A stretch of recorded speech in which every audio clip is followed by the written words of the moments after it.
She laughed at him.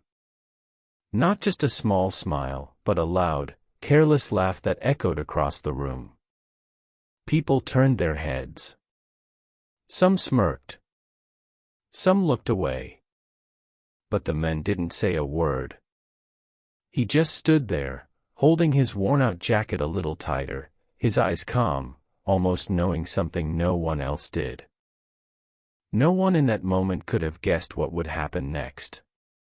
Because just a few days later, that same man would walk through those very doors again, not as a stranger, but as the new owner. Before we begin, make sure to subscribe to Kindness Story Hub, like this video, and share your thoughts in the comments. Your support helps spread more powerful stories like this, stories that remind us how a single moment of kindness, or cruelty, can change everything. It was a cold afternoon in downtown Chicago. The wind pushed through the streets, carrying dust and the distant noise of traffic. Inside a popular restaurant called Golden Fork, everything was warm, bright, and busy. The place was known for its high-end menu and classy atmosphere. It wasn't the kind of place where people expected to see someone struggling. Emily, a young waitress in her mid-20s, rushed between tables, balancing plates and taking orders. She was known for her sharp attitude and quick responses.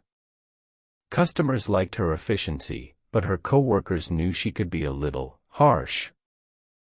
That day, the restaurant was packed. Business professionals, families, and tourists filled every seat. The manager kept reminding the staff to maintain the restaurant's image. Then the door opened. A man walked in slowly. His clothes were old, slightly torn at the edges. His shoes looked worn from years of use. His hair was unkempt, and his face carried signs of hardship. The room went quiet for a moment, as a few customers glanced at him. Emily noticed him right away. She walked over, forcing a polite smile that didn't quite reach her eyes. "Can I help you?" she asked, her tone already carrying judgment. The man nodded gently. "Yes, ma'am. I'd like to have a meal, please." Emily looked him up and down. "This is a premium restaurant," she said, lowering her voice slightly but not enough to hide her meaning. "Our meals are expensive." "I understand," the man replied calmly. "I still would like to eat here." A few nearby customers started whispering. Someone chuckled quietly. Emily let out a small laugh, then, without thinking, it grew louder. "Do you even know how much a meal costs here?" she said. "I mean, we don't serve free food." The man didn't react with anger. He simply reached into his pocket and pulled out a small, folded piece of paper. It looked like an old check or note. "I can pay," he said softly. But Emily had already made up her mind. "Look," she said, crossing her arms, "we're very busy right now. Maybe you should try somewhere else." Her voice carried just enough for others to hear. A couple at a nearby table exchanged awkward glances. The man looked around the restaurant, then back at Emily. For a moment, it seemed like he might argue. But instead, he nodded. "All right," he said quietly. "Thank you anyway." And with that, he turned and walked out. Some people forgot about it within minutes. Others shook their heads. But one elderly woman sitting by the window watched the entire scene with a heavy heart. The next few days passed like any other. Emily continued her work, moving fast, handling customers, occasionally snapping at co-workers. The restaurant remained busy. Life moved on. Then came Friday morning. The staff was called in early for a meeting. That alone was unusual. Everyone gathered near the front, whispering among themselves. The manager looked nervous, adjusting his tie repeatedly. "All right, everyone," he began, clearing his throat. "We have some important news. The restaurant has been sold." A wave of murmurs spread across the room. "Sold?" someone asked. "To who?" The manager hesitated. "The new owner will be arriving shortly. Please be on your best behavior." Emily rolled her eyes slightly. "Great," she muttered under her breath. "Another rich guy telling us what to do." Just then, the door opened. Footsteps echoed softly against the floor. And then, silence. Every head turned. The man who walked in was wearing a clean, well-fitted suit. His hair was neatly styled, his posture confident. But there was no mistaking his face. It was him. The same man Emily had laughed at just days before. Her heart dropped. The room froze as he stepped forward. The manager quickly walked up to him, shaking his hand nervously. "Welcome, sir," the manager said. "We're honored to have you here." The man gave a small nod, then turned his gaze toward the staff. His eyes moved slowly across each face, until they landed on Emily. She felt her cheeks burn. Her hands trembled slightly. "This can't be," she whispered to herself.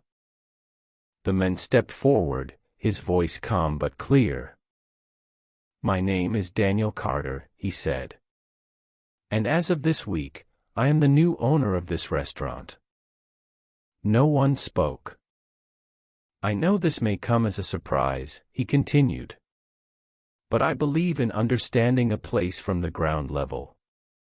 That's why I visited a few days ago, without revealing who I was." Emily's breath caught in her throat. Daniel's gaze remained steady. "And what I saw that day," he said, "told me everything I needed to know."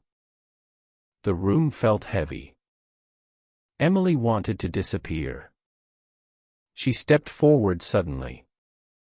I'm sorry," she said, her voice shaking.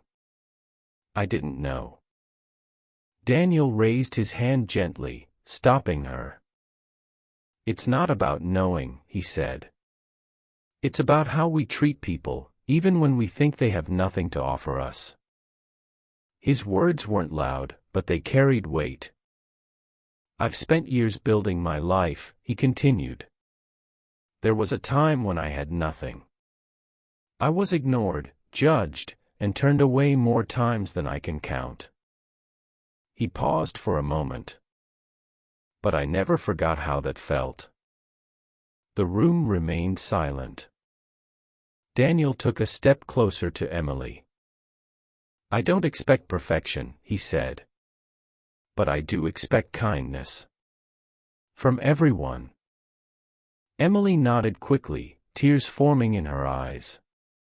"I understand," she said softly. "I really do. And I'm truly sorry." For a moment, Daniel said nothing.